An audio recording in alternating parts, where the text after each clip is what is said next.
Welcome back to the Pistons Jack YouTube channel. On today's episode, we'll talk about the Pistons' newest signing. We'll also touch on a former Detroit Piston that could be returning to the Motor City. And finally, we'll touch on Caris LeVert's first press conference as a Detroit Piston. So let's get to it.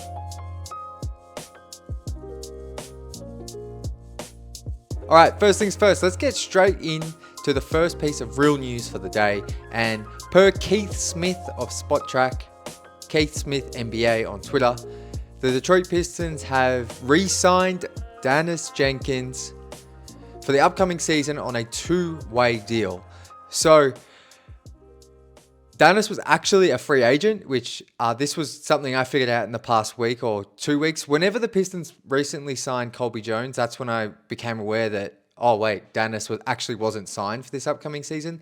So Dannis Jenkins, though, there was some conversation about will he be on the main roster because the Pistons still have 2 roster spots to fill. But it looks like, at least for right now, he is going to be playing once again on a two-way contract for the Detroit Pistons this upcoming season.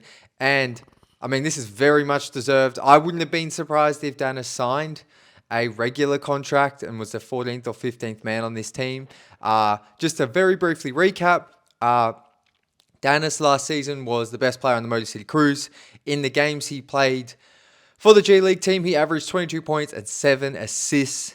And then he was one of the absolute standouts at Summer League, not just for the Pistons, but in the entire tournament itself.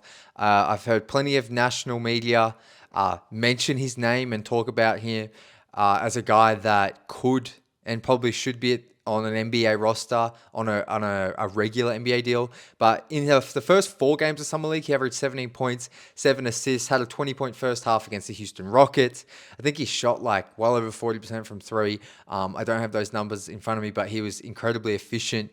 And in the 5th game, those numbers for every player brought down their averages. That's why I'm not including him because every player only played a half. But he was magnificent in those first 4 games. And I'm not sure how it works exactly with two-way players once they sign this deal. Like, I do wonder if they can still waive Dannis and then sign him to a regular deal in training camp. But for the time being, he's a two-way player. And to my knowledge, that is what he will be for the upcoming season, which is an incredible value get for the Pistons to have him on a two-way deal. So shout out to him. I mean, it shouldn't be a surprise he's back, but it's official now. He will be on a two-way contract, and he's with the Detroit Pistons. Just to round out this segment here, so that now leaves the Pistons, and I've checked this on Spot Track, so these are the 3 contracted players on two-way deals. Colby Jones, who we spoke about a couple of weeks ago. You can go and watch my video on that.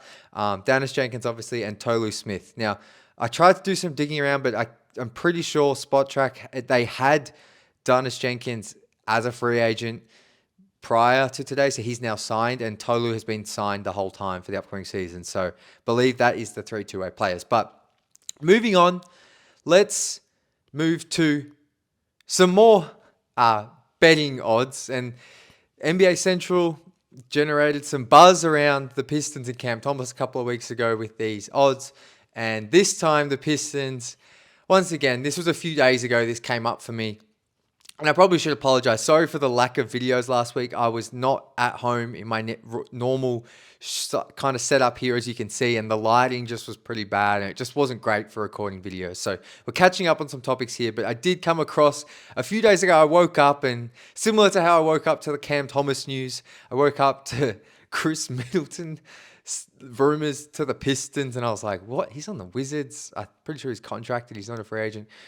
So as you can see on the right here, NBA Central tweeted this out, and they had the Pistons as the second most likely team per Bovada official to be a Detroit Piston. And I still thought, well, I looked up, Khris Middleton still hasn't been bought out. But after doing some digging on some Washington Wizards blogs and sites, it sounds like Middleton, after picking up his $33.3 million player option, that the Wizards, they are trying to trade him, but it's more likely they're going to buy him out. And the Phoenix Suns are the current favorite because they lost Kevin Durant, because they lost Bradley Beal. I know they got Jalen Green. I know they got Dillon Brooks, but they could use some more help at the forward position, which is where Middleton played last season. And I just want to spend a minute I don't want to spend too much longer on this, but a minute theorizing what Middleton could look like on the Pistons and how it could work. Obviously, if Middleton is bought out, he's an unrestricted free agent, which means the Pistons could sign him to a vet minimum, or they could use their biannual exception of $5.1 million. That's how they can acquire him. Or they could technically trade for him right now, but with the Wizards, but that's not going to happen. That's how they can acquire him. Khris Middleton, the player. So this has got me intrigued. I went and looked up and I was like, where did he play? Because he was a true small forward and even made more of a shooting guard earlier in his career. But with where he's at athletically at 34 years old and the injuries, he's definitely a pure forward now. And last season, in 23 minutes a game, he played 48% of his minutes at small forward and then 52 at power forward. And we know the Pistons are missing a backup four. And look, I think we all hope Bobby Clintman can get there, but I think Bobby is still, a work in progress when it comes to being a backup four on a true playoff team like we all expect the Pistons to be. Now, Khris Middleton, they played a lot of backup four last year. He was still, like I said, in 23 minutes a night. He only played 30-something games last season for the Bucks and Wizards, but he averaged 12 points, 4 rebounds, 4 assists, and still did so on 48% from the field, 36% from three, and he's always been a good free throw shooter at 85%. So, in theory, I think whether he goes to the Suns or Pistons, if he does become an unrestricted free agent, I think he's coming off the bench. Even for teams like on the right, you can see the Lakers. I'm pretty sure he'd come off the bench. I think all of those teams there, for the most part, he would be a bench piece. He would be definitely for the Bucks. So, I think the Pistons could say we could give you a decent role here, but I think he would fill the backup four not badly.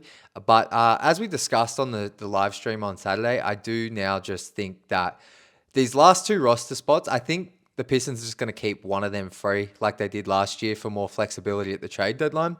And then I think that 14th roster spot, I think they are holding that. This is pure, I don't have sources, guys, but pure guessing game for me. But I truly think maybe they are holding that out in hope that if Malik Beasley, this situation is cleared with the gambling incident and he's innocent, that they could sign him.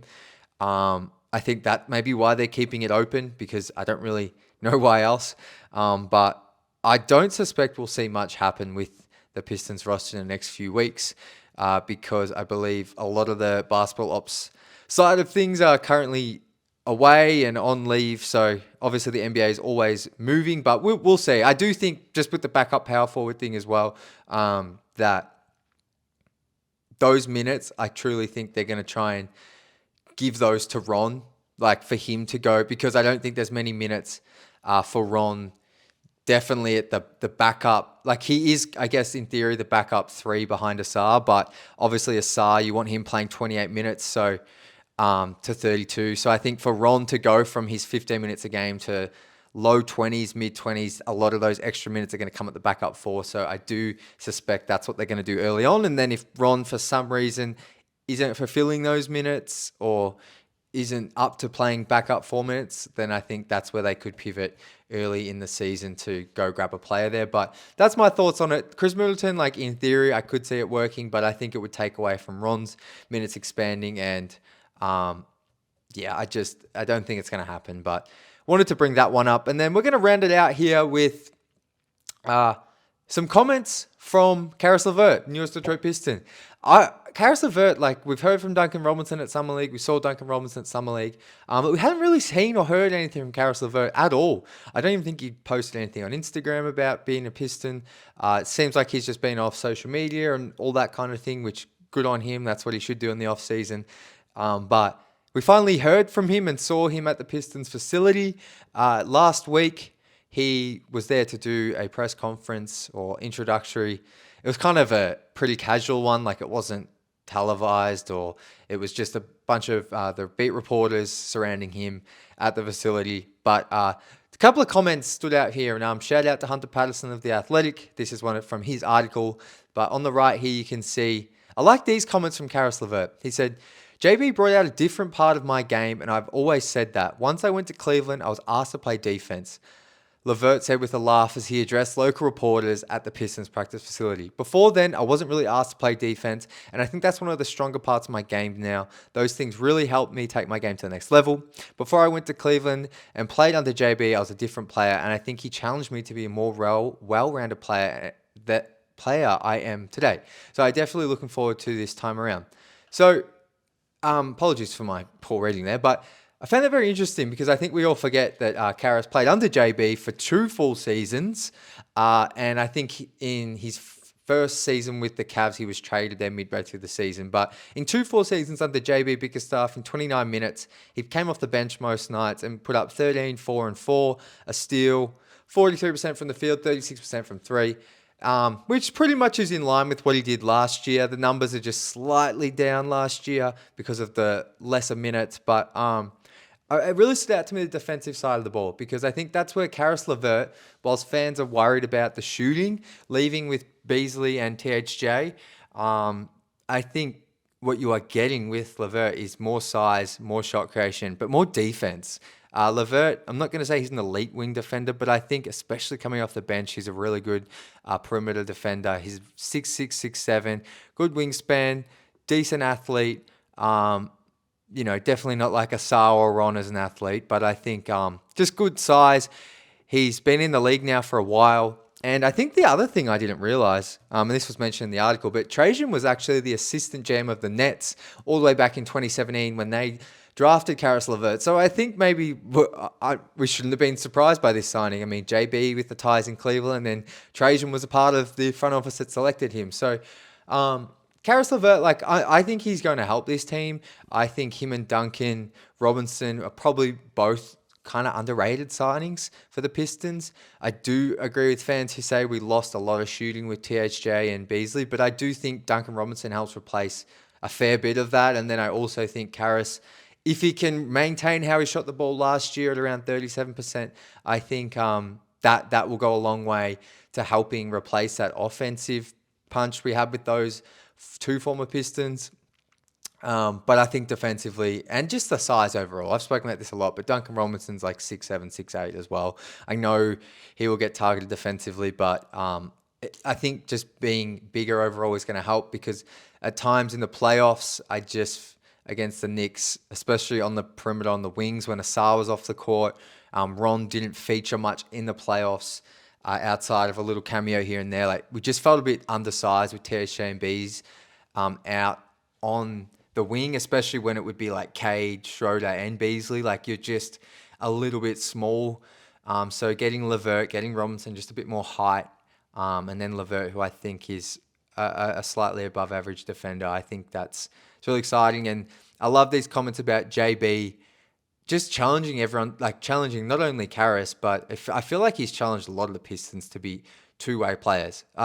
If you go back and listen to a lot of Pistons podcasts, and even probably myself, if you go back to the YouTube channel previewing last season, everyone was concerned about the defensive end, the defensive side of the ball for the team we had. And JB had them as one of the best defenses for at least a third of the season in January through March. So he has an ability to bring out the best, particularly on the defensive side of the ball. So even for someone like Duncan Robinson, let's see what he can do there. I know Duncan played under Eric Spoelstra, who's arguably the best coach in the game, but we'll see. We'll see. But JB is definitely a guy that's going to get the most out of his roster, and Karis has only backed that up. So let me know your thoughts, whether they're on Caris LeVert, Khris Middleton to the Pistons, or even some thoughts on Dannis Jenkins. But we'll be back tomorrow with another video. We are going to be back to normal programming over on the channel. So appreciate you sticking with me. Appreciate all the new subscribers. But as always, go Pistons.